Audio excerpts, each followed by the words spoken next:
It's time to get to cooking.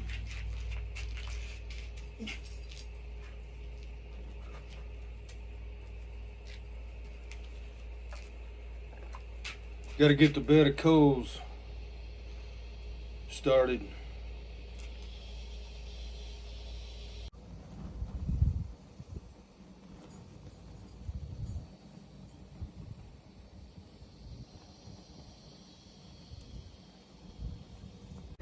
Home cooked, fresh brisket, better than I think you're gonna be able to find anywhere in these barbecue houses around here. Got about an 8.5 pound tiger style brisket, right around $25. You go to one of these barbecue houses, you'll pay about almost that for a pound of it cooked. I'm gonna start by just kind of soften it up a little bit, and I'm going to unpackage this guy here in a little bit, and I'm going to trim it up, and I'll show you how that works. Okay, I got the brisket out of the package. What you want to do, you look on this thing and you feel a real hard, grizzly piece of fat right there. You want to go ahead and cut that out of there because that just won't render down right. Kind of restrict the cooking process of this thing, so we're just going to cut that out of there.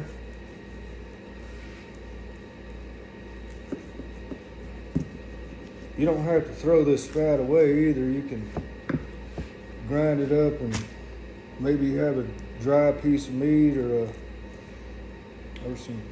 maybe some wild hog meat or even some deer meat that you want to make some sausage out of. You can cut that up, grind it all together and make sausage out of it. So if you're worried about wasting these trimmings, you don't necessarily have to if you don't want to. So we got that pretty big piece of grizzly fat out of there. I'm gonna flip it around on the fat side, and if you run your hand down the edge of this thing, you can feel a pretty good thick layer of fat right there. I'd call it hard fat. You wanna get your knife in there and just kind of go around the edge of this thing. Just cut as much of that hard fat out of there as you can get off of it.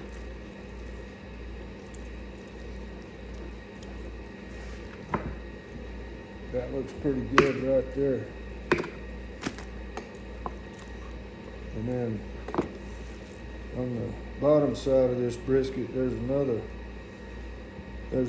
like 2 layers. This is a thin layer right here, and then you get towards the bottom of it, this gets really thick. I like to kind of even that up a little bit, so I'm just going to run my knife here across the front of it, and just kind of even that layer of fat up just a little bit. It'll help with the cooking process.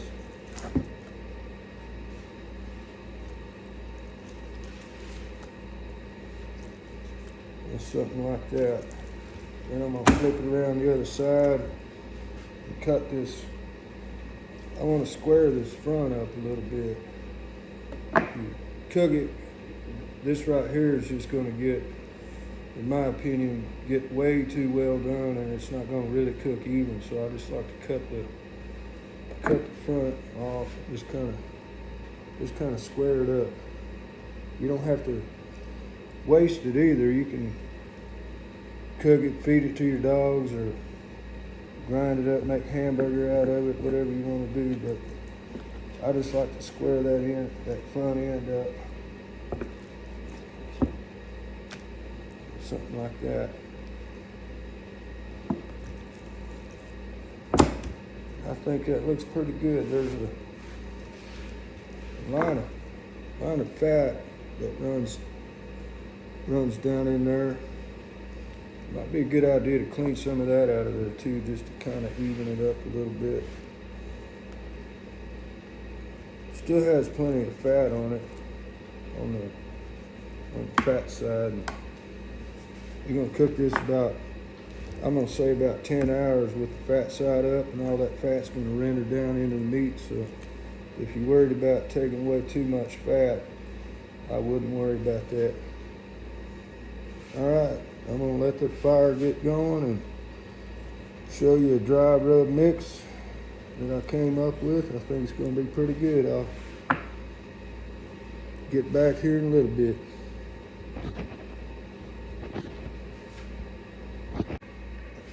I don't know if you can see that or not, but what I've got about a half a cup of pepper, half a cup of Lowry seasoned salt, about 2 tablespoons of onion powder, 2 tablespoons of garlic powder, about a tablespoon of chili powder, and about a half a tablespoon of cumin. I'm gonna mix that all up, and that's what's gonna be on it for the dry rub. Get this mixed up. I'll show you what it looks like. All right, I got my dry rub all mixed up, and I've rubbed the brisket down on both sides and around the side. You can put as much of this on there as you want. I like to use about that much for this size brisket. It's gonna cook off and go down in the meat. We're gonna let this sit for about, I'm gonna say till the brisket gets up to room temperature, about an hour maybe not that long. Then I'm gonna sprinkle just a little bit of smoked paprika right over the top of it. That's just gonna add a little bit of color to it, and it's gonna add a little bit of flavor too. So I'm just gonna rub that in and go check the fire, and I'm just gonna sit back and let this come to room temperature. I don't know if anybody's ever had any blue lacy dogs before or familiar with them. They are incredible dogs. There's another one running around here somewhere. So Levi. What's going on, Levi? There's little Joe right there, and mama dog's out there running around somewhere. They are really good dogs. Really good dogs. We're gonna let this burn down.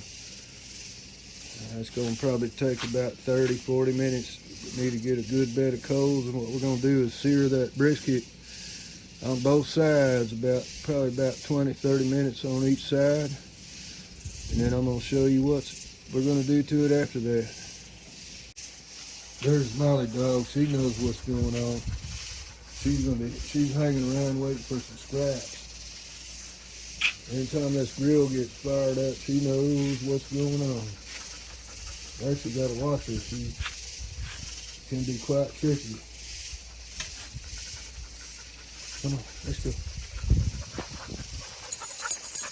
Oh.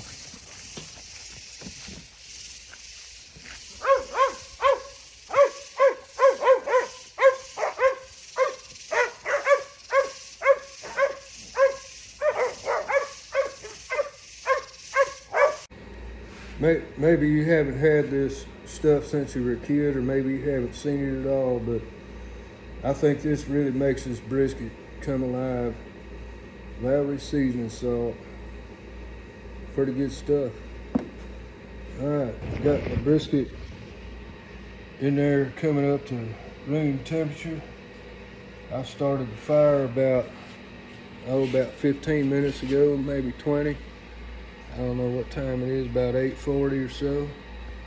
Gonna go out here and check the fire and see what it looks like.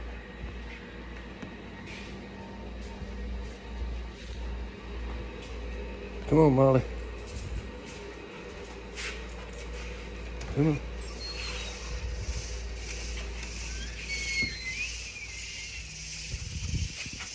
Well, that wood must have got wet. Had a little rainstorm come through the other night, and it's taking a little longer than expected, but don't rush this stage right here. You want to get that wood burnt all the way down to coals.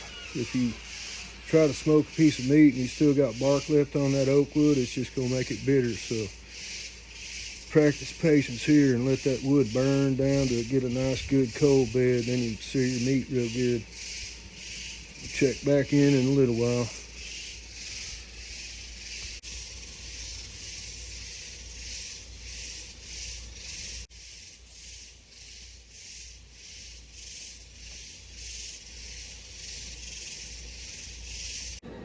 back to the homemade salsa. That's a kind of a cross between a salsa verde and a Roja sauce, I would say. Anyhow, it's going to be good. It's even better the next day, or you can even leave it in the refrigerator for 2, 3, 4 days, maybe even more.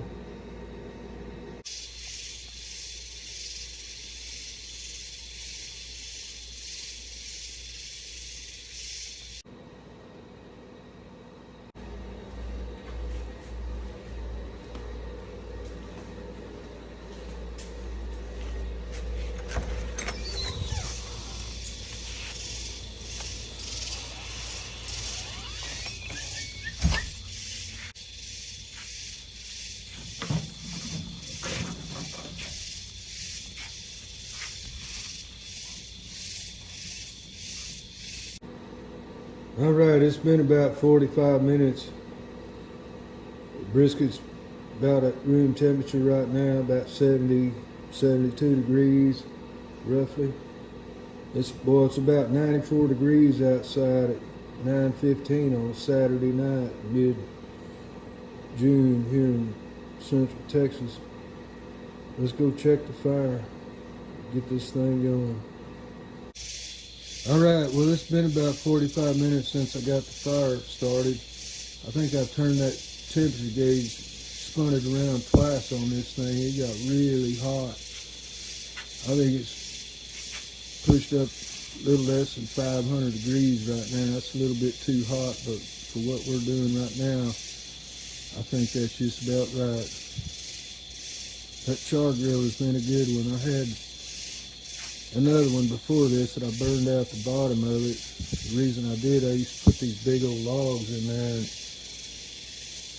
since then I took a little bit more care with this one, and I say always, but most of the time I like to light a secondary fire and kind of bring the coals in there as you need them.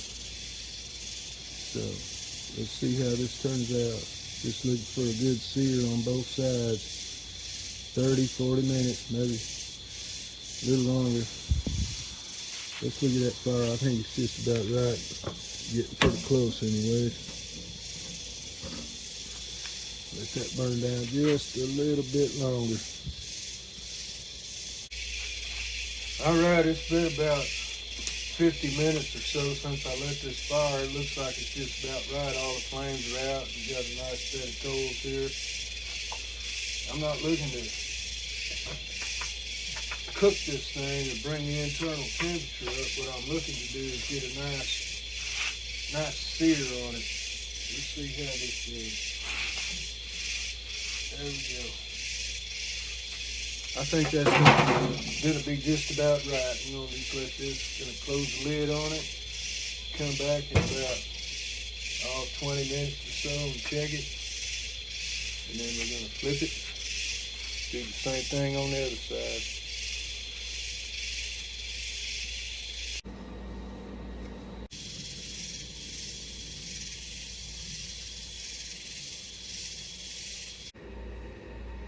Well, here we go. It's been about an hour or so since it just pulled it off the grill. Right at about an hour. This is what you're looking for right here. And this is a little leaner brisket. You can get 10, 12, 14, maybe even bigger size brisket. This was a little bit on the small side, a little bit on the lean side. So always remember what side is the fat side, because that's going to be key to have good moist meat, good tender moist meat, lots of flavor in the end when you get done cooking it. So that's about what you're looking for. A nice good char on both sides. Some people like to cook steaks. If you were cooking a steak, you'd probably consider this done, but this is only got a sear on the outside, and that's exactly what you're looking for. It's just going to lock in the flavors, burned off some of that rub, and the real flavor is going to come from the meat itself. This good beef meat flavors gonna come through. That rub's just a bonus, adds a little bit of flavor, but that's what you're looking for right there. It's been on the grill for about an hour. Got my oven preheating right now. I'm gonna set it on about 215. Let that oven get preheated. Set my timer. Actually, I'm not even gonna let my timer. Not even gonna set the timer. These ovens automatically go off. I believe it's about every 10 hours or so. If it's on more than 10 hours, it's gonna go off. Look at this, little dog. Get in, go on, little Joe, get in. He's trying to get in there and get some of it. I don't blame you. That sure does smell good eating. You can really smell the smokiness from that oak wood, and it's starting to come along. It's gonna be real good.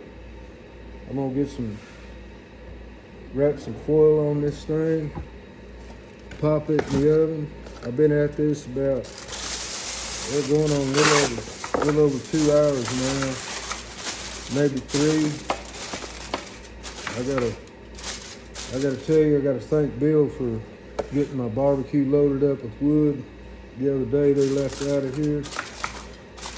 That really helped out. Cut up some limbs and put it in the grill. That's part of the whole cooking process right there, and that really made a difference. Thank you, Bill, for that. We're gonna put this in the oven. We're gonna check it in the morning, and I know it's gonna be delicious. We're gonna have brisket and eggs for breakfast.